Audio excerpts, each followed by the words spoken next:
It is the most elusive treasure of them all, the cup of Christ, used at the Last Supper and imbued with miraculous powers. It was really the answer to whatever it is you need, the ultimate balm, the ultimate healing thing, the solution to one's problems. The Holy Grail has bewitched treasure hunters for over a millennium. And Heinrich Himmler, the head of the Nazi SS, would become obsessed with finding it. Don't underestimate Heinrich Himmler. What he wants, he gets. He scoured the world in his search and was said to have sent special forces on top-secret missions. Who better to send on your Grail quest than Otto Skorzeny, the ultimate one-man Nazi fighting machine? And he placed the resources of the SS in the hands of Germany's foremost Grail hunter. Otto Rahn was really the real Indiana Jones, who would eventually give his life in the ultimate Nazi treasure hunt. This is the story of Himmler's quest for the Holy Grail.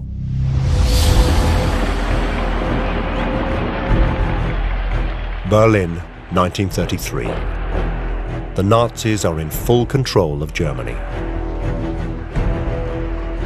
Otto Rahn, a young cash-strapped writer, is heading to a meeting. He is answering a mysterious telegram.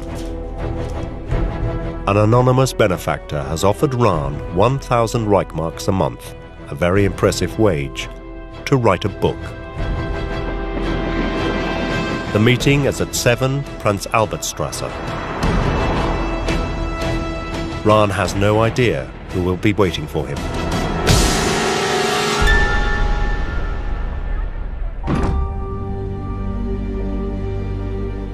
He goes there, and who should he see but Heinrich Himmler himself.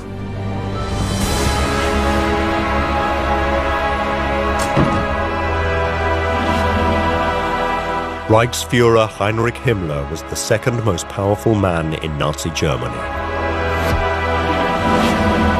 second only to Adolf Hitler. Himmler was the head of the SS, a fearsome paramilitary organization which controlled much of the Nazi state.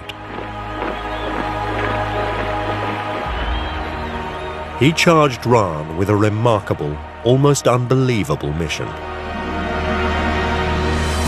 to find the Holy Grail.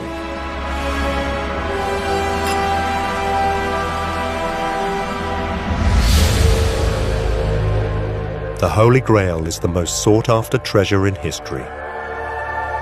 The Holy Grail is the cup of the Last Supper, the cup of Christ, that is meant to have been used to celebrate the First Communion.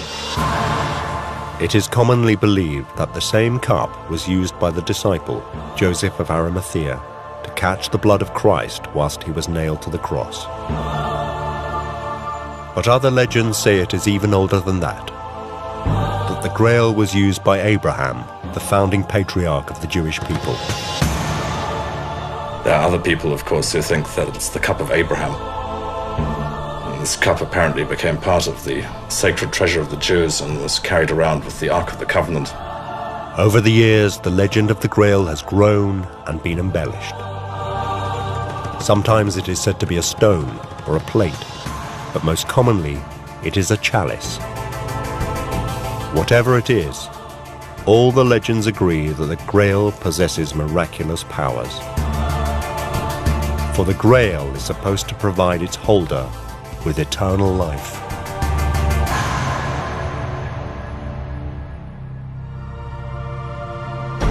Grail is really the answer to whatever it is you need, the thing that will fill you up when you're empty, that will heal you when you're wounded.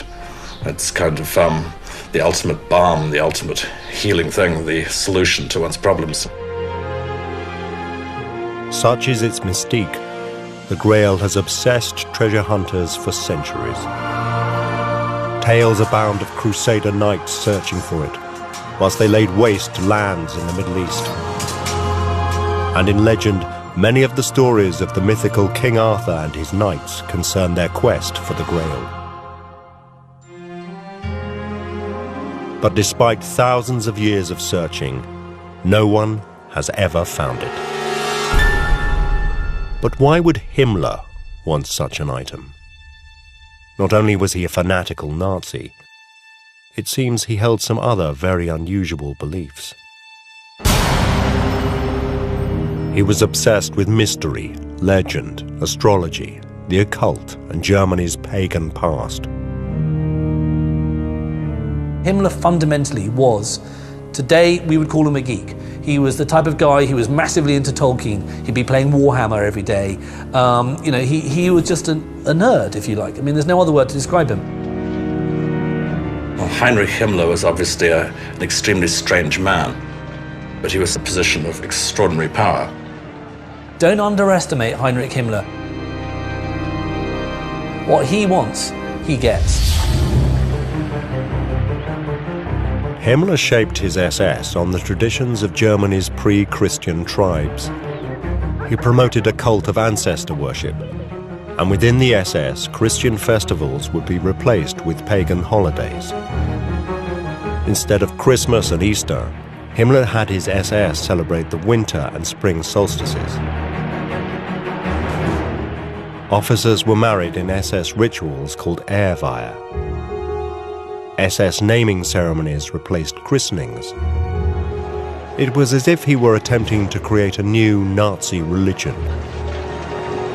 By reawakening the old gods and the ancient traditions of their Germanic ancestors, they hoped to create a new order that would dominate Europe for the next 1,000 years.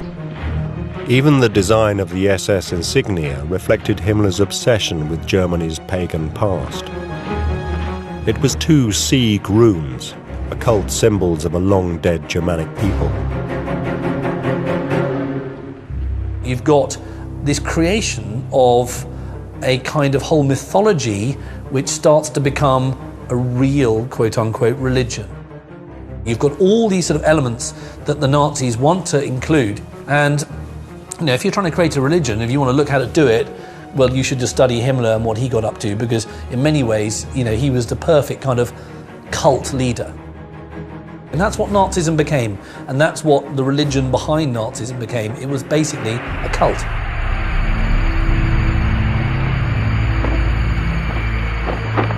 Himmler's obsession with mysticism led him to focus on one of the greatest legends of all: the legend of the Holy Grail. He selected for his headquarters Wewelsburg Castle in northeast Germany. He installed a round table and a ritual chamber in the basement of the north-facing tower. He named rooms after King Arthur and the Holy Grail. This was to be Himmler's Camelot, a castle for his new knightly order.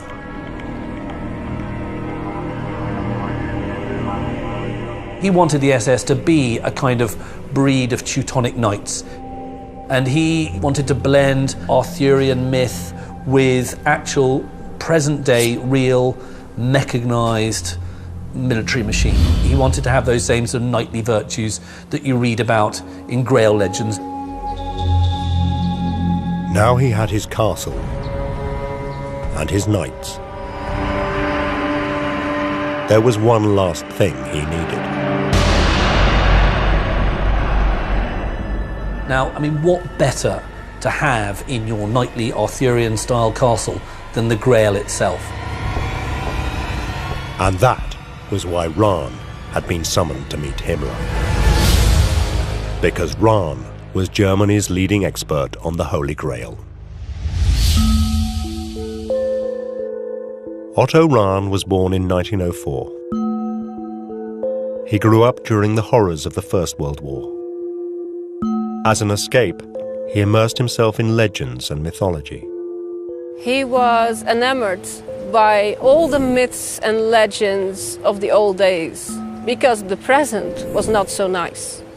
So that he fled back in books and stories, and the stories of Wodan and Donor and all the Nordic stories.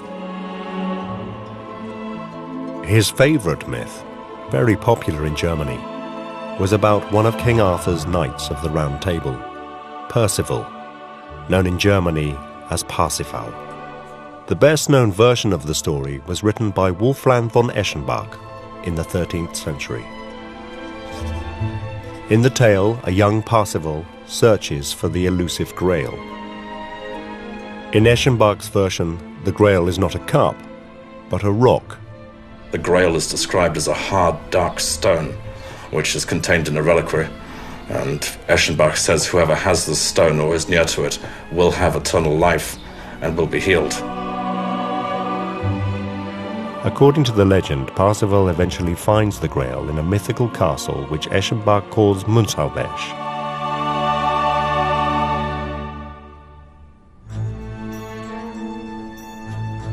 Rahn became captivated with the tale, believing that Munsalvesh was a real place and that the Parsifal story was actually true. He was convinced that by studying it, he could find the castle. And if he could find Munsalvesh, then he would find the Grail.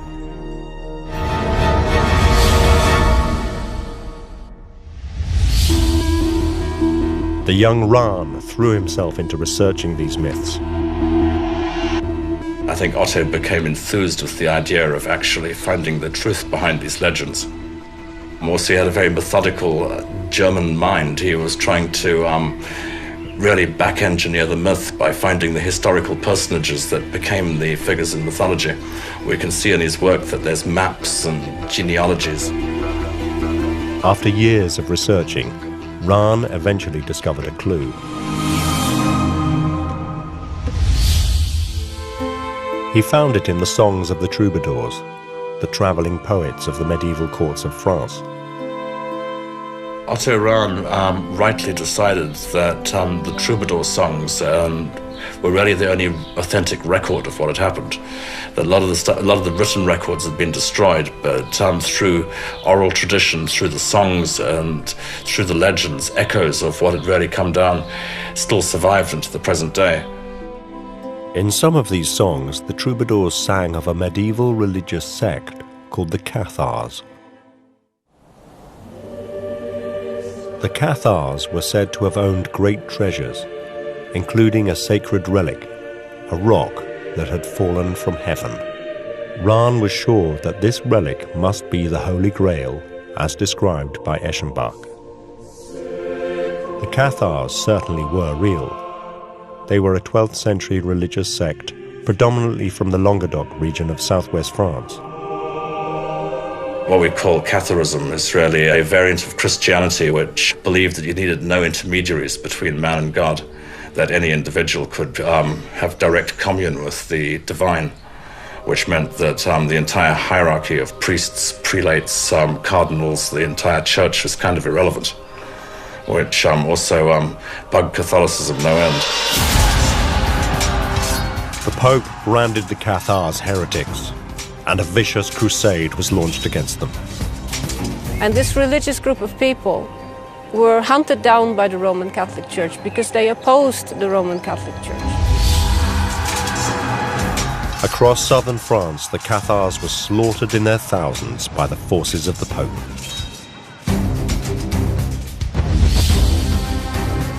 The last remaining Cathars were besieged in a mountain fortress called Montségur.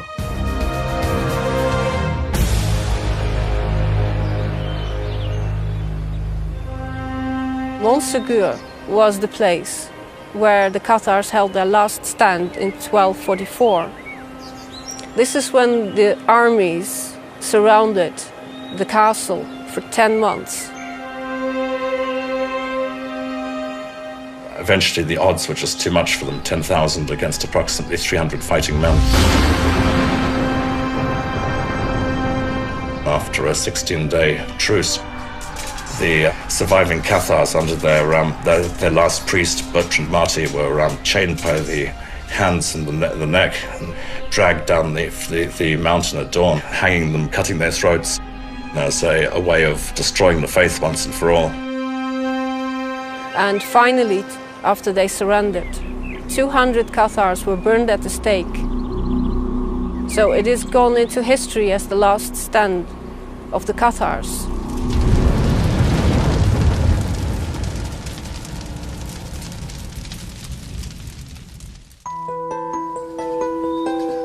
All of this was verifiable fact.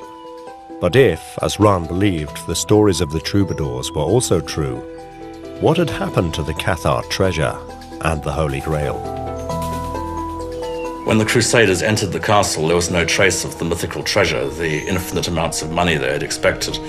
And over the years, various legends and rumors have accrued around what actually happened to the treasure of the Cathars, the treasures of the faith.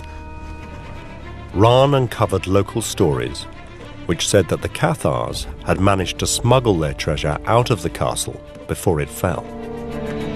There was a very enduring story, a myth perhaps, that there were 4 of the Cathars who were hidden in the castle against the terms of the ceasefire, who apparently escaped the night before the burning, carrying with them the legendary Holy Grail. People started to believe that it had been smuggled out.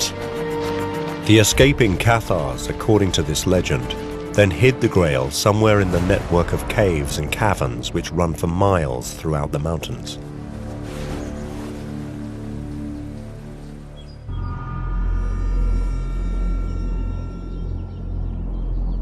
Rahn became convinced that the legend was true and that the Grail had to be hidden at Montségur. I can see Rahn's thinking in that he thought that these really were the places described in the original myth. And he was certainly very, very enthused and excited by what he had found. Otto was quite sure that he had to find the Grail here, that this must have been the place where they hid it. Even before being summoned by Himmler, Rahn had travelled to Montségur, a beautiful, remote area of the French Pyrenees. He was sure that the Grail could be found in the uncharted mountains of this region.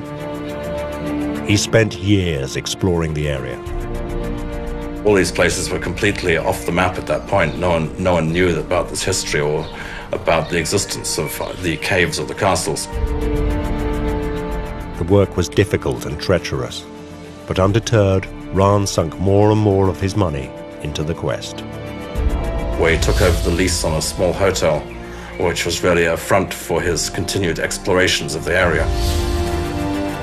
He started to really methodically work his way through all the cave systems.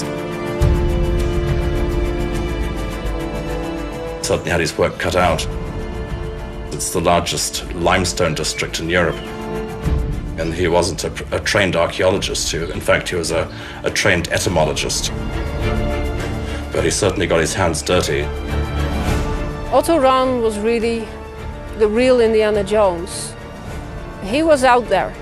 He was into the woods. He was climbing caves. He was climbing castles. He was searching for relics and searching for treasure. Eventually, he had a breakthrough.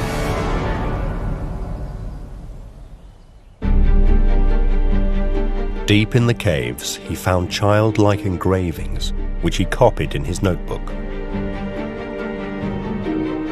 In a cavern known as the Bethlehem Grotto, he discovered a strange pentagonal depression carved into the wall. He believed that Cathars once stood in the pentagram when they were being initiated into the order. Rahn also uncovered human skeletons in the caves, which he believed were Cathar remains. To Rahn, this was solid evidence that the Cathars had brought the Grail here. If he could only explore deeper into the caves, Rahn was sure that he would eventually find it. But after years of expensive explorations, Rahn ran out of money.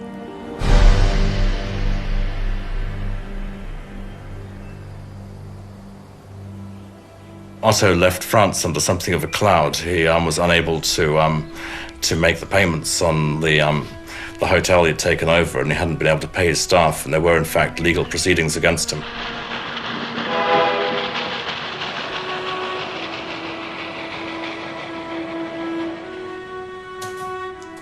When he returned to Germany, all he had to show for his efforts were notes for a book.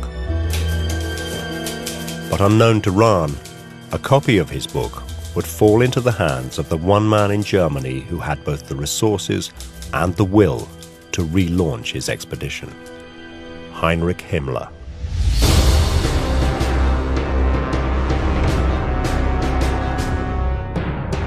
Before the Nazis came to power, people like Otto Rahn were, these kind of weedy, inconsequential figures.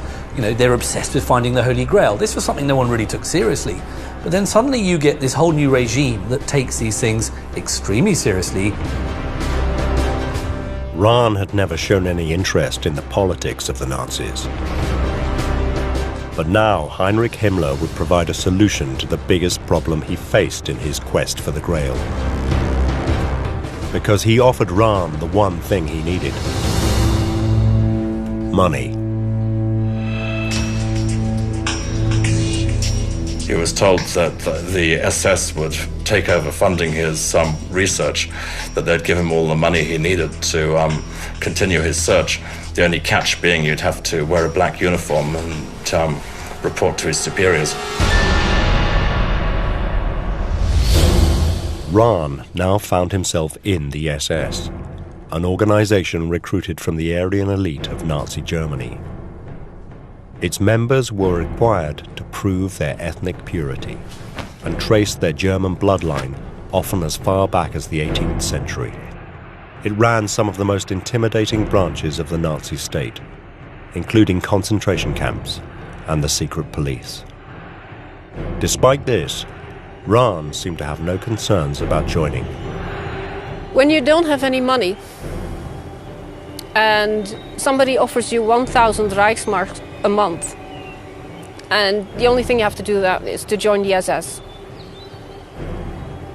And you could have a carte blanche, you could go anywhere in Europe and do your hobby. Otto's hobby was to research.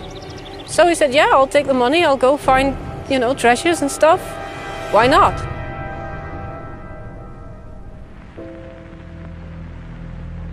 In 1936, on Himmler's orders, Unterscharführer Rahn joined one of the strangest and most unusual outfits in the SS, a unit entirely staffed by academics.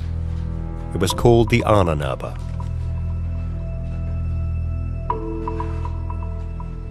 If you want the classic example of how the Nazis manipulated intellectualism and academic behavior, you can go no further than look at the Ahnenerbe.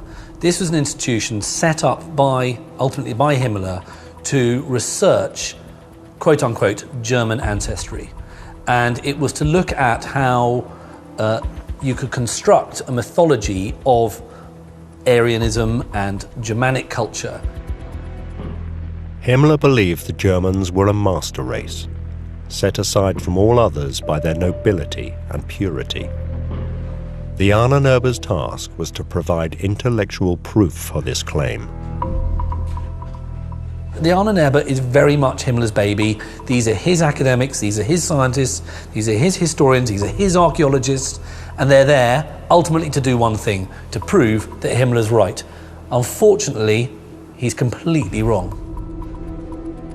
As an academic, joining the Ahnenerbe was the equivalent of selling your soul, because to be a member, you would be asked to prove things that were not true. For example, Himmler even wanted the Ahnenerbe to prove that Jesus was not Jewish. They were creating their own Bible, an Aryan Bible, a Bible in which Jesus was an Aryan. The Ahnenerbe claimed that Jesus was part of a tribal group which was not Semitic, but Aryan. Difficult to believe that you could take Judaism out of the Bible, but that's what the Nazis were doing, and they literally did it. They created an Aryan Bible. Although it might seem ridiculous, the work of the Ahnenerbe was not harmless. One's got to be very, very careful not just to write off the Ahnenerbe as a bunch of harmless cranks. No, these people are willingly subverting their own knowledge, their own academic excellence in order to prove something that will later be used to murder people. But for the moment, Rahn turned a blind eye. In return, he got lavishly funded in his quest for the Grail. With Himmler's backing, Rahn threw himself into his research with renewed vigor and soon published a second book, Lucifer's Court. It was based on new research and on his earlier explorations of the caves around Montségur, where he was convinced the Cathars had hidden the Grail. Himmler was impressed with Rahn's progress. On Reichsführer's order, 5,000 copies of Rahn's book were bound in the finest leather and distributed to the Nazi elite. Otto's books, first Crusade Against the Grail and his sequel, Court of Lucifer, rapidly became compulsory reading at a certain level of promotion within the SS. If you rose above a certain rank, you were required to read Rahn, and I bet a lot of people really cursed at the idea of having to plow through that material. With Himmler's backing, Rahn swiftly rose through the ranks of the SS, even though he was not typical SS material. He was a scholar, an academic, a writer, a poet, and not a warrior. He was a terrible soldier. He was not a great physical specimen. He smoked too much. He was very he wasn't very useful on the exercise ground. He was very poor with a gun. He was still promoted very rapidly and ended up as an Obergruppenführer. But his new power and riches came at a terrible cost to his integrity. Reading proofs of his new book, Rahn discovered that someone had inserted anti-Semitic passages. Rahn chose to ignore this. Still, his only interest was in finding the Grail. It was a devil's deal, and I think he was perhaps too quick to pick up on. Himmler would now send Rahn all over Europe to find the Grail.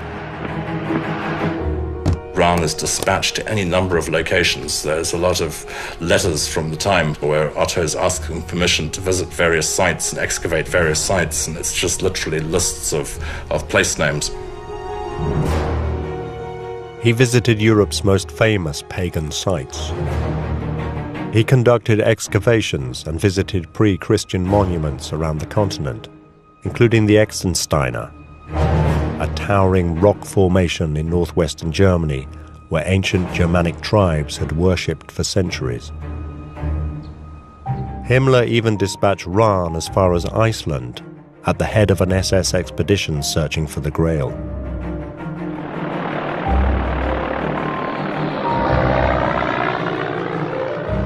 But despite a worldwide quest lasting over 2 years, Rahn couldn't find it.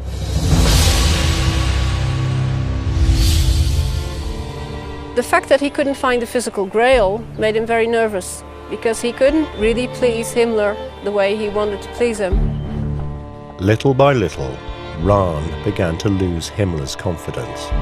There's an increasing desperation in the way that Otto attempted to safeguard his position. He was desperate to try and come up with some kind of material evidence for Himmler, to try and show that he was actually of value to the Nazi party after all. And when Rahn returned from one of his trips, he began to see the SS for what it really was. A terrifying force that oppressed and brutalized its victims. Really, it became a kind of a state within a state, almost like a parallel form of the police force of the army. Otto was away a lot, so he didn't really see it much. And when he did come home in Germany, he noticed the change, he noticed the difference.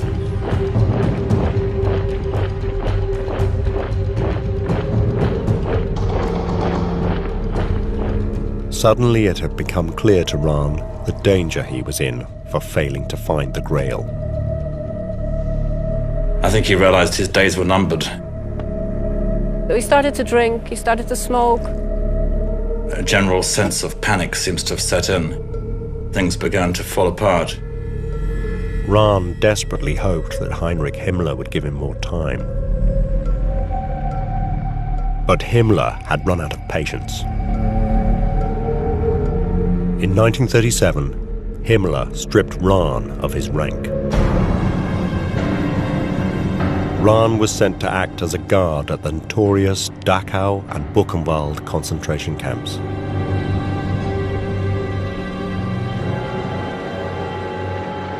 The concentration camps were built by the Nazis to imprison political and social undesirables.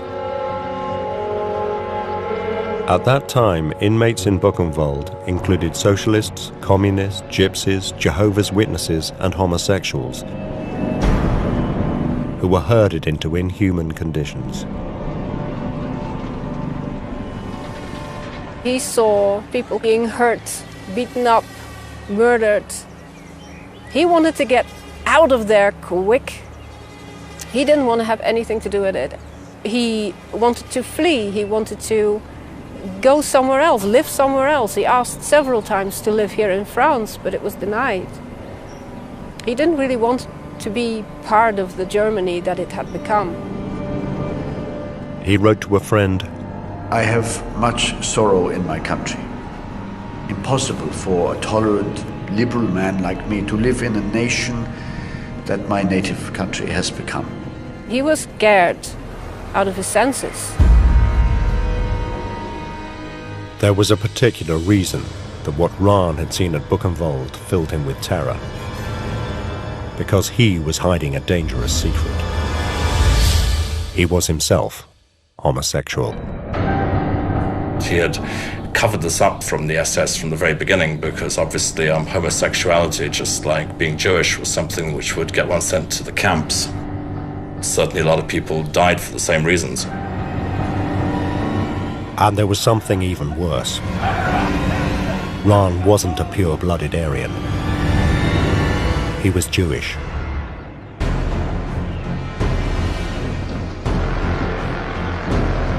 He had Jewish roots through his mother, Clara, and which succeeded in covering up for quite a long period of time.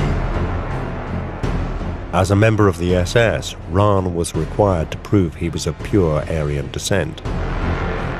It was something he had been deliberately avoiding. There's also the matter of his Ahnenpass, the certificate of racial purity that he was meant to fill out, which he never submitted. An Ahnenpass needed to show 4 generations of a pure German bloodline. For Rahn to have submitted his would have been tantamount to suicide.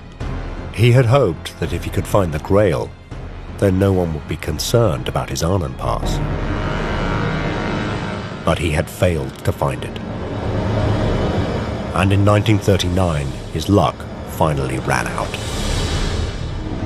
People found out that his parents, especially his mother, was Jewish. And it was obvious that he was gay. There were so many people saying it, proving it to his superiors. A gay Jewish SS officer could not survive long in Nazi Germany. Coupled with his failure to find the Grail, Rahn's options were narrowing. Plainly, Otto's position within the SS became untenable.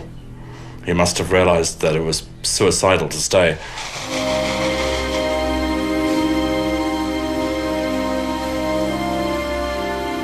In March 1939, Rahn traveled to the German-Austrian border. High in the snow-covered Alps, he headed out into the mountains. Here, winter temperatures sit well below freezing.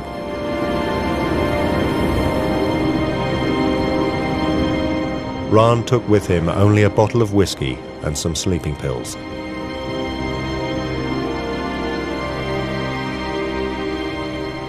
It is interesting that it was very close to the 16th of March, to the anniversary of the fall of the Chateau of Montsegur and the burning of the Cathar martyrs.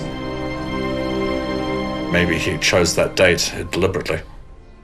I think he chose the Endura, the death of the Cathars, to sit in the forest, in the middle of the forest on a mountain slope with a magnificent view.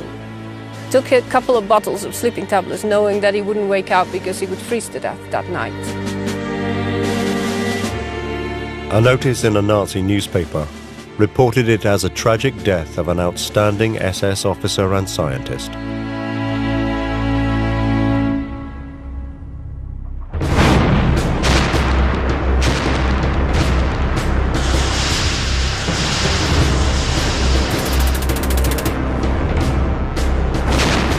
In 1939, Europe descended into war.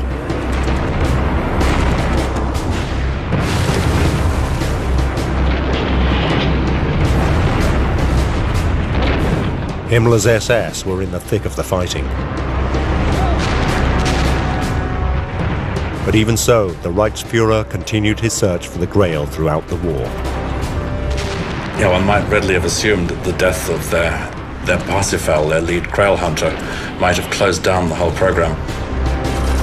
But this wasn't entirely the end of Himmler's interest in the occult and the archaeological oddities of the past.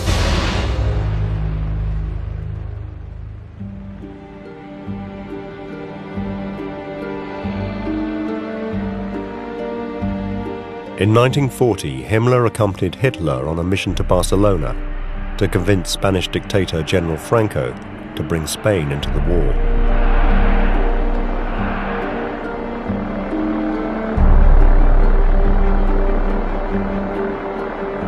But Himmler had an ulterior motive for traveling with the Führer to Spain. He had a new lead for the Grail.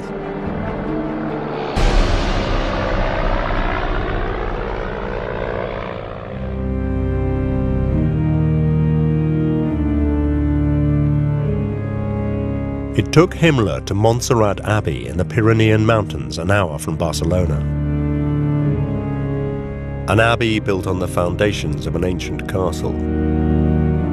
The SS had uncovered an age-old Catalonian folk song about a Grail-like mystical font of life at that castle.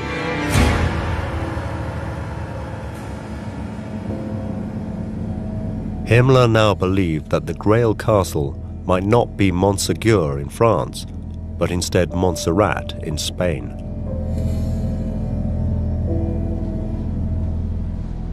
Himmler ordered that the sole German-speaking monk at the abbey, Andrew Ripple Noble, should help him with the quest. But if the monk knew anything, he decided against telling Himmler, and the Reichsfuhrer left Spain empty-handed. However, it seems that Himmler's quest did not end there. The next stage of the story would be taken up by an American author, Howard Buchner, in 1991.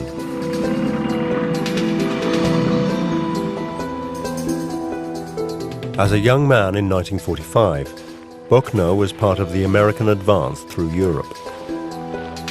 Like Rahn, he would become fascinated with the legend of the Grail. Colonel Howard Buchner had been a surgeon with the American Army 3rd Battalion and was allegedly the first Allied doctor to enter Dachau.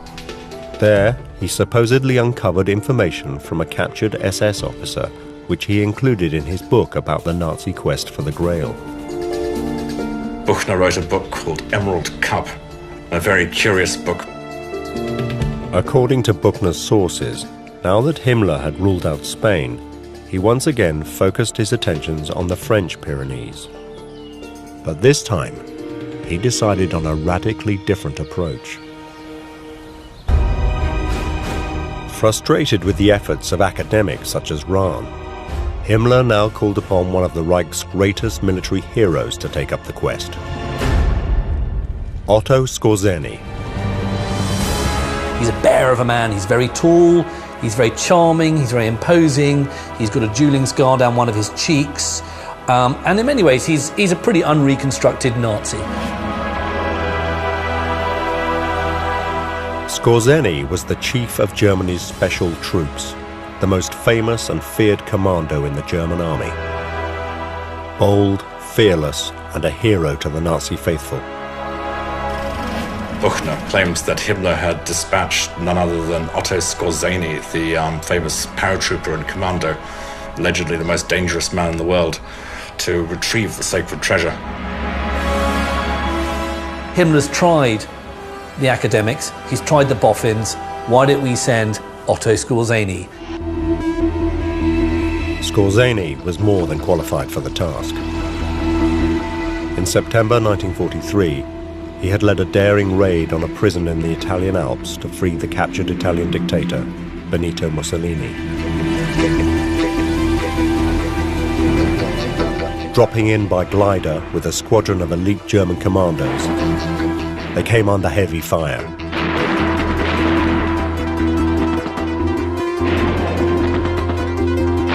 But Skorzeny would ensure the mission's success and his own glory by returning with Mussolini alive.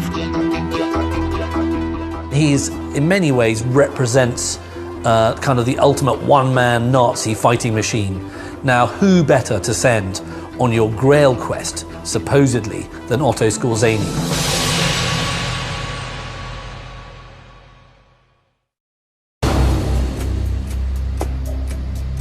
So, according to Buchner, in March 1944, Himmler charged Skorzeny with yet another top-secret mission.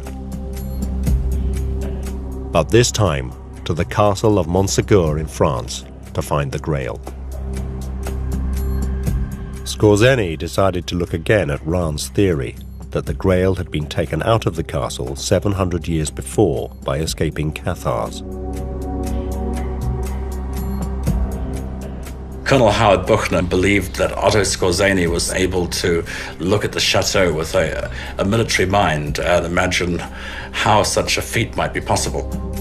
Until now, nobody could understand how the Cathars could have escaped. 3 sides of the castle were besieged by thousands of soldiers, and the remaining side backed onto an impassable precipice. But by studying this cliff, Skorzeny had a revelation. One side of the castle is this sheer cliff, and obviously everyone thinks, well, the Grail can't be hidden there because that's impossible. There's no way they could have done that. But Skorzeny, because he's this supposed tactical military genius, is the first person to say, but what if it is hidden there?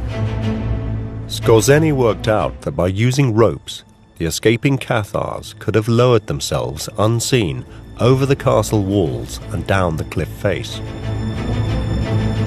If he was right, everyone else had been looking on the wrong side of the mountain. Skorzeny quickly assumed that the Cathars would have taken the least likely route out of the castle and escaped down the sheer side of the cliff. And according to Buchner, he swiftly picked up their trail from the base of the cliff.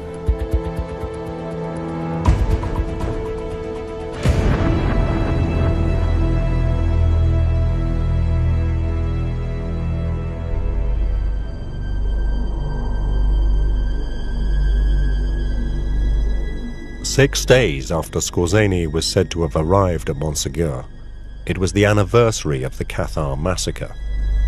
March the 16th, 1944 was the 700th anniversary of the fall of the chateau. A small group of local people chose to mark the occasion with a simple ceremony at the base of the castle.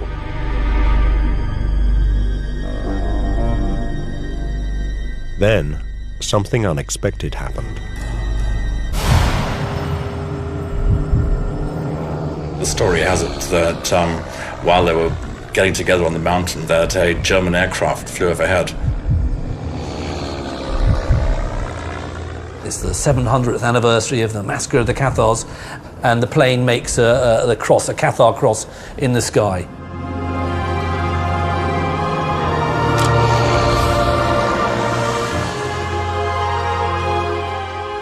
Howard Buchner claims that this was a sign from Himmler that Skorzeny had been successful in his mission in recovering the Emerald Cup.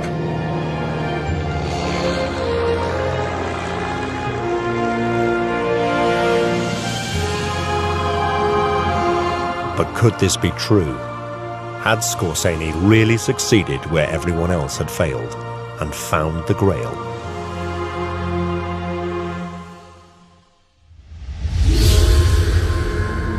Buchner's story is certainly entertaining, but there is one fundamental problem with his account. And that concerns Otto Skorzeny. Whenever you hear the name Otto Skorzeny mentioned in connection with any fantastical story, to me that's a really important signifier that the story is almost certainly going to be an absolute pile of rubbish. Although Skorzeny was a real person, captured by the Allies at the end of the war, he could not have led this mission. by linking Skorzény's alleged retrieval of the Holy Grail to the 700th anniversary of the fall of the castle. It means that he would have to have been here on the 16th of March, 1944. But the Allies have proof that Otto Skorzeny was not in France in March 1944. He was in Yugoslavia, where the Germans were involved in vicious fighting.